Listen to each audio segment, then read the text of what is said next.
شعیب اللہ خان صاحب کے بیانات کے لیے مفتی صاحب کے آفیشیل چینل کو سبسکرائب کریں اور زیادہ سے زیادہ شیئر کریں۔ بسم اللہ الرحمن الرحیم، الحمدللہ رب العالمین، والصلاة والسلام علی سید الانبیاء واشرف المرسلین وعلی آلہ وصحبہ اجمعین، اما بعد۔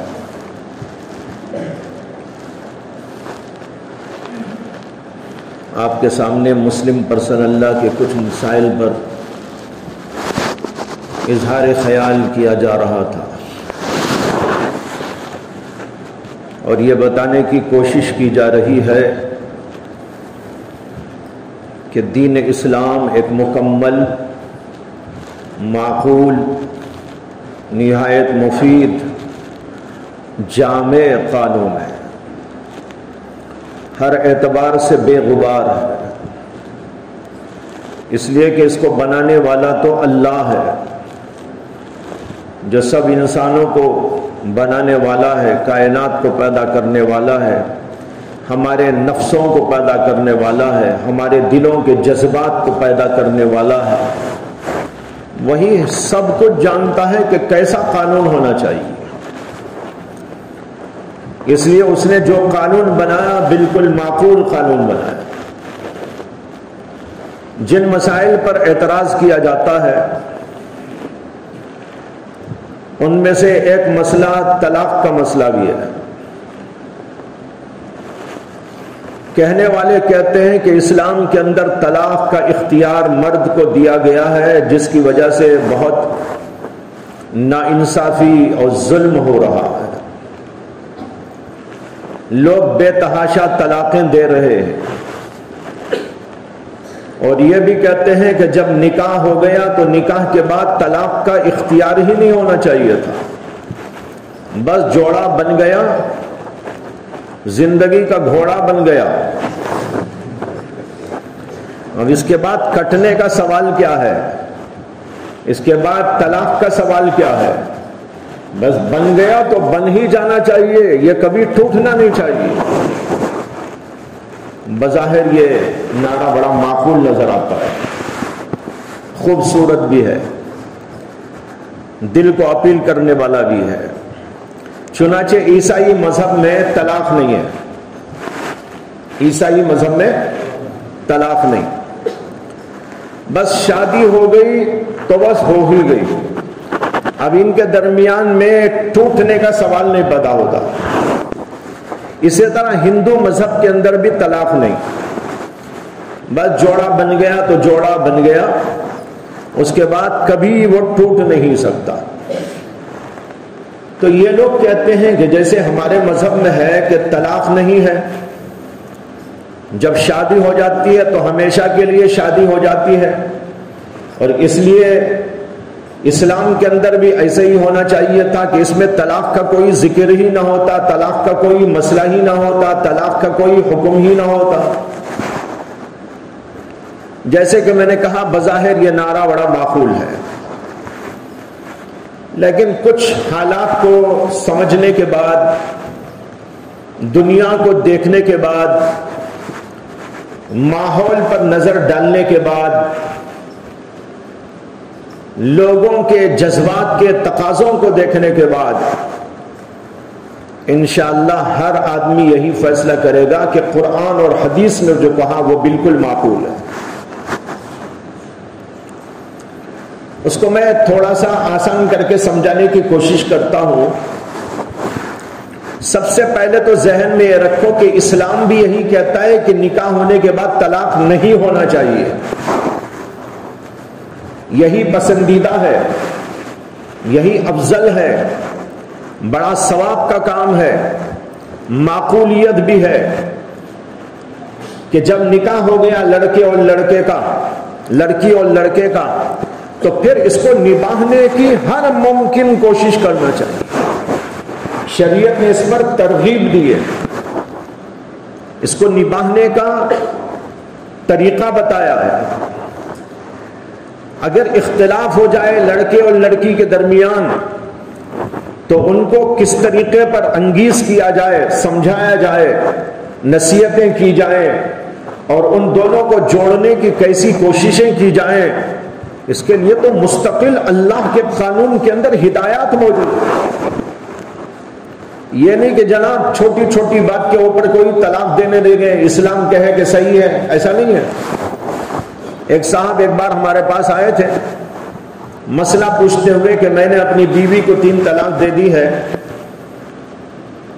یہ طلاق ہو گئی کہ نہیں ہو گئی؟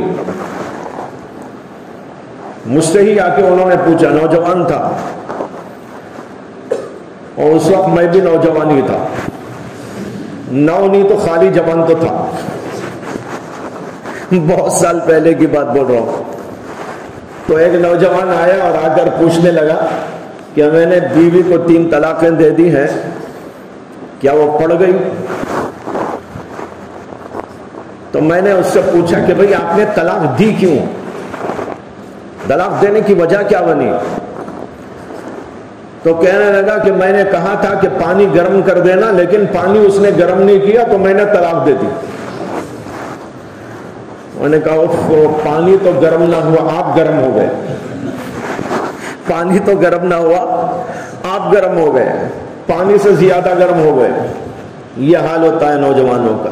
شریعت یہ تھوڑا ہی کہتی ہے، شریعت تو بہت معقول ہے، بہت مستند ہے، بہت اس کے اندر فائدے ہی فائدے ہیں۔ ایسی بیہودہ قسم کی طلاق دینے کو شریعت جائز نہیں قرار دیتی ہے، ایسا کرنے والوں کو شریعت کہتی ہے کہ سزا دو۔ اسلامی حکومت ہو تو ایسے لوگوں کو سزا ملے گی۔ تو سب سے پہلی بات تو یہ سمجھ لینا ہے کہ شریعت میں طلاق دینا کوئی آسان کام نہیں ہے۔ شریعت کہتی ہے کہ دونوں کے درمیان کچھ اختلاف ہو جائے، لڑکا کچھ کہے لڑکی کچھ کہے، آپس میں جھگڑا ہو جائے، مزاج نہ بننے پائے، تو پہلے ان کو سمجھاؤ بجھاؤ اور آپس میں ان کو جوڑنے کی کوشش کرو، صلح صفائی کے لیے میٹنگیں کرو، ادھر سے بھی کچھ لوگ ادھر سے بھی کچھ لوگ بیٹھ کر ان کو سمجھاؤ۔ اور یہ بھی شریعت کہتی ہے کہ آدمی ایسے موقع پر طلاق نہ دے کر صبر و تحمل سے رہے گا تو اس کے لیے تو بہت بڑا ثواب ہے۔ یہ نہیں کہ جناب غصہ آتے ہی طلاق دے دے۔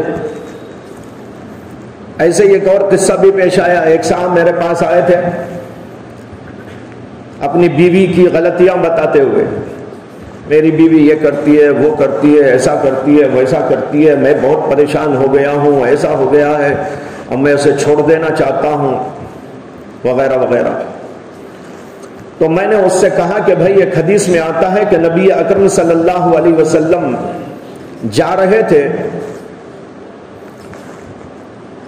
اور ایک صحابی بھی آگے آگے جا رہے تھے، اور وہ صحابی کسی غلطی پر اپنے غلام کی پٹائی کر رہے تھے۔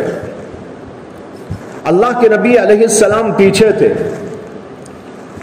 اللہ کے نبی صلی اللہ علیہ وسلم نے ان کو دیکھا کہ وہ اپنے غلام کو مار رہے ہیں تو پکارا ان کو۔ انہوں نے پیچھے مڑ کے دیکھا تو اللہ کے نبی علیہ السلام کھڑے ہو گئے، یہ لپک کر آئے۔ نبی اکرم صلی اللہ علیہ وسلم نے فرمایا کہ بھائی اس غلام کو تم کیوں مار رہے ہو؟ انہوں نے کہا یا رسول اللہ اس نے غلطی کی ہے، اس غلطی کی وجہ سے ایسا جو ہے میں مارنا پڑا۔ اللہ کے نبی صلی اللہ علیہ وسلم نے فرمایا کہ نہیں، اس کو معاف کر دو، مت مارو، معاف کر دو۔ ان صحابی نے پوچھا یا رسول اللہ کتنی دفعہ معاف کروں اس کو؟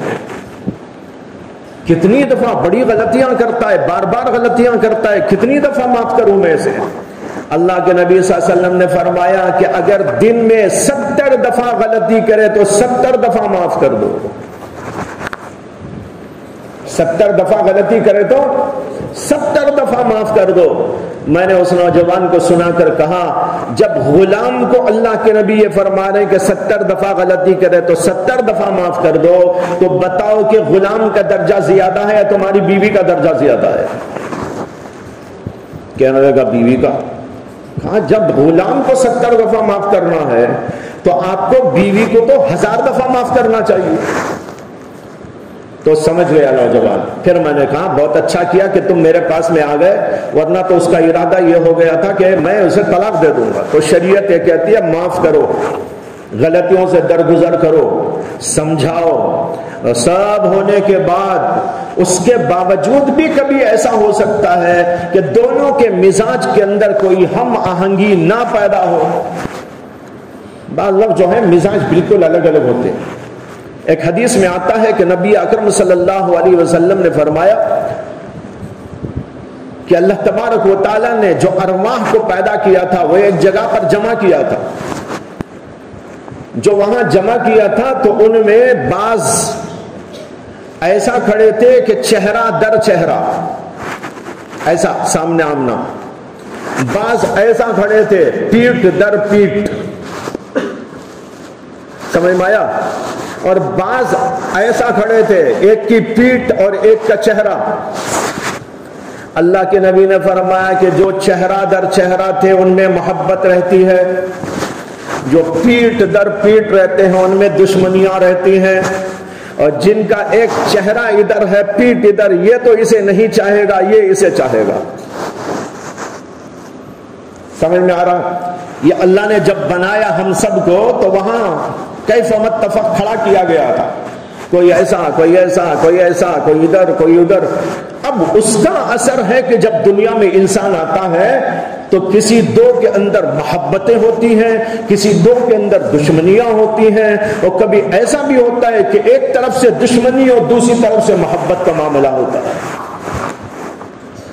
تو بھئی کبھی کبھی میاں بیوی کے درمیان میں مزاجوں کا اتنا شدید اختلاف ہوتا ہے۔ مثال کے طور پر ایک آدمی بہت زیادہ دیندار ہے، نمازی ہے، پرہیزگار ہے، اللہ والا ہے، متقی ہے، وہ دین پر قائم رہتا ہے، دین پر اپنی بیوی کو دیکھنا چاہتا ہے، لیکن اس کی بیوی ایسی ہے جو بددین ہے، اسے دین کی بات بتاؤ تو دین کو گالیاں دیتی ہے۔ پرسوں ہی ایک صاحب سنا رہے تھے، آئے تھے میرے پاس کچھ مسائل پوچھنے کے لیے، یہیں پر کچھ کیس چل رہا ہے، ایک کیس ہمارے احمد ویسا وغیرہ دیکھ رہے ہیں، کچھ ایک نوجوانوں کا قصہ چل رہا ہے، ان کے گھر کا معاملہ، ان کے بارے میں بتا رہے تھے کہ ان کی ماں کہتی ہے، نعوذ باللہ میں تو کہہ بھی نہیں سکتا وہ الفاظ، یعنی بدترین گالی دے کر شریعت کو کہتی ہے، اس کی وجہ سے ہمارے 3 لاکھ روپے کم ہو گئے، یعنی شریعت کو گالی دے کر کہتی ہے یہ شریعت، اس کی وجہ سے ہمارے 3 لاکھ کم ہو گئے۔ لا حول ولا قوت الا باللہ۔ جو شریعت کو گالی دے وہ مسلمان ہی نہیں۔ تو اب کبھی ایسا ہو جائے کہ ایک طرف دینداری ہو، ایک طرف بددینی ہو، یا یہ کہ مزاجوں کا بڑا شدید اختلاف ہو، ایک کا مزاج انتہائی گرم ہو، ایک کا مزاج انتہائی سرد ہو، یعنی تو دونوں کا مزاج بھی گرم ہو، نور علی نور، یہاں گرم علی گرم،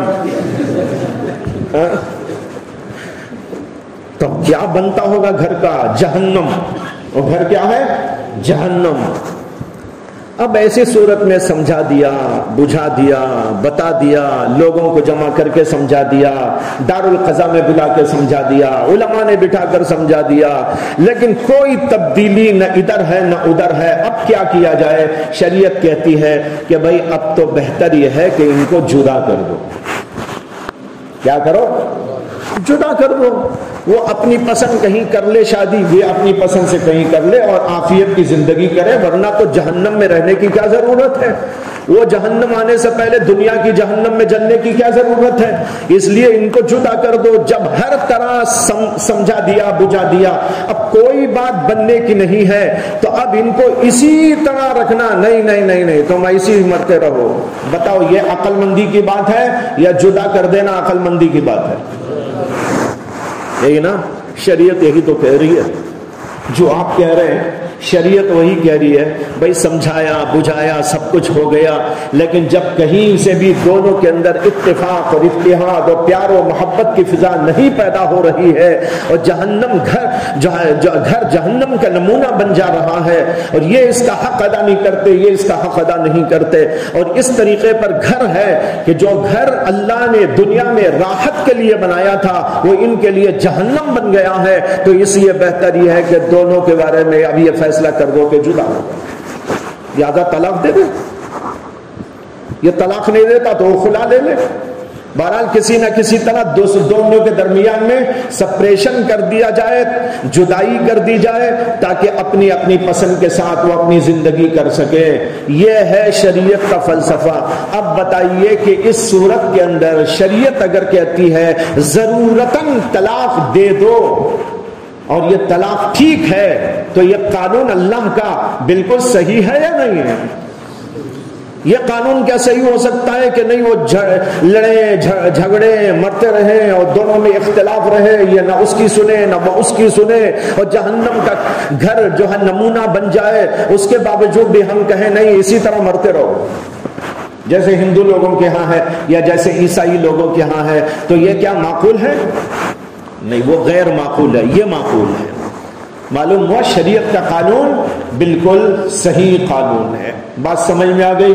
یہ دو تین جو پوائنٹس میں نے بتائے، پہلا پوائنٹ میں نے بتایا شریعت کہتی ہے دونوں کو جوڑنا، یہی اچھا ہے، یہی بہتر ہے، اور اسی میں جو ہے فضائل بیان کرتی ہے جڑے رہنے میں، دلوں کو پاک کرنے میں۔ دوسری بات میں نے بتائی معاف کرنے کی تعلیم دیتی ہے کہ کچھ غلطیاں ایک دوسرے سے ہو جا رہی ہیں، معاف کر دو، غلاموں کو معاف کرنے کا حکم ہے، تو میاں بیوی آپس میں کیوں معافی صفائی نہ کریں؟ معافی صفائی کر کے رہ جاؤ،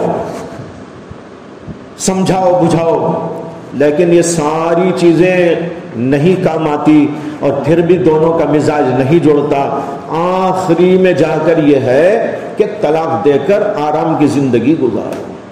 یہ دو تین باتیں آپ یاد رکھیں گے تو انشاءاللہ آپ کو سمجھ میں بات صاف آ جائے گی کہ اسی طرح ہونا چاہیے۔ میں طلاق کو مثال دیا کرتا ہوں، ایسا ہے جیسے کہ چھری، کیا ہے؟ چھری گھر میں ہوتی ہے نا، کیا بولتے ہیں؟ چاقو۔ چاقو ہر گھر میں چاقو ہے کہ نہیں ہے؟ ہر گھر میں ہے، لیکن چاقو کب استعمال کرنا، کہاں استعمال کرنا سیکھ لینا چاہیے، ورنہ کوئی اٹھا لے کر سب کو دکھاتا پھرے، کسی کے پیٹ میں لگا دے، کسی کی پیٹھ میں لگا دے، یہ خطرناک ہے۔ اسی طرح شریعت میں طلاق ہے تو ایسا سمجھو شریعت کے گھر میں چھری رکھی ہوئی ہے ضرورتاً استعمال کرنے کے لیے، جیسے ضرورتاً گھر میں چھری رکھتے ہیں کہ جب آلو کاٹنا ہو، بیگن کاٹنا ہو، ٹماٹر کاٹنا ہو یا اور کچھ کاٹنا ہو، گوشت کاٹنا ہو، وہاں کاٹو۔ لیکن گوشت بھی آلو کاٹنے کے بجائے کوئی انسانوں کی گردن کاٹنے لگے تو غلط ہو جائے گا۔ اسی طریقے پر شریعت کا گھر ہے، شریعت کا محل ہے، اس شریعت کے محل کے اندر نماز ہے، روزہ ہے، ذکر ہے، تسبیح ہے، عبادت ہے، ریاضت ہے، ماں باپ کی خدمت ہے، اور بہت ساری چیزیں ہیں۔ اس میں نکاح ہے اور اس کے اندر جو ہے ولیمہ ہے اور اس کے اندر بیع و تجارت کے مسائل ہیں، اور اسی کے ساتھ ساتھ طلاق بھی ہے، خلا بھی ہے۔ یہ چھریاں کہیں چھپا کے رکھی ہوئی ہیں، ضرورت میں اٹھانا ہے، سمجھ میں آیا؟ روز اٹھانے کا نہیں ہے، سب آخر میں کہیں بھی کچھ ہو رہا ہی نہیں تب اٹھانے کی بات ہے۔ اب لوگ روزانہ اٹھا کے اسے استعمال کرے تو شریعت کا کیا قصور ہے؟ شریعت یہ ہے کہ تم کو ضرورتاً اس کے استعمال کے لیے کہتی ہے، اس لیے معقول ہے شریعت۔ گھر کے اندر چھری کا ہونا گھر کا کمال ہے یا گھر کا نقصان ہے؟ جس گھر کے اندر چھری نہ ہو، نہ آلو کاٹ سکتا نہ بیگن کاٹ سکتا ہے، پکانے کے لیے ماشاءاللہ بریانی کا دیگ تیار ہے، سب کچھ موجود ہے، آلو ٹماٹر بیگن سب لا کے گوشت سب رکھ دیا ہے، پکوان ہونا ہے۔ ارے بھائی چھری کہاں؟ نہیں ہمارے گھر میں چھری نہیں رہتی، ہم چھری وری نہیں رکھتے۔ چھری تو ڈینجر چیز ہے، نہیں رکھنا چاہیے، گھروں کے اندر کیوں رکھتے ہیں؟ نہیں رکھنا چاہیے، ہم تو ہرگز نہیں رکھتے ایسے۔ وہ پکاتی کہے گا تم چھری نہیں رکھتے تو بریانی کبھی نہیں پک سکتی، ہے نا؟ تو چھری کا گھر میں ہونا فائدہ مند ہے، ضرورتاً استعمال کیا جائے گا۔ اسی طرح شریعت میں اگر یہ چھری رکھی ہوئی ہے، طلاق کی چھری، سمجھو کہ گھر مکمل ہے شریعت کا۔ عیسائیوں کی شریعت کے اندر طلاق نہیں ہے تو سمجھو کہ وہ ایسا گھر ہے جس گھر کے اندر چھری نہیں ہے، بریانی پکی نہیں سکتی کبھی وہاں، سمجھ میں آیا؟ یہ ہے بات یاد رکھنے کی۔ اللہ ہم سب کو نیک ہدایت دے، توفیق دے، مسائل کو سمجھنے کی اور ایمان کامل عطا فرمائے۔ آمین۔ وآخر دعوانا الحمد۔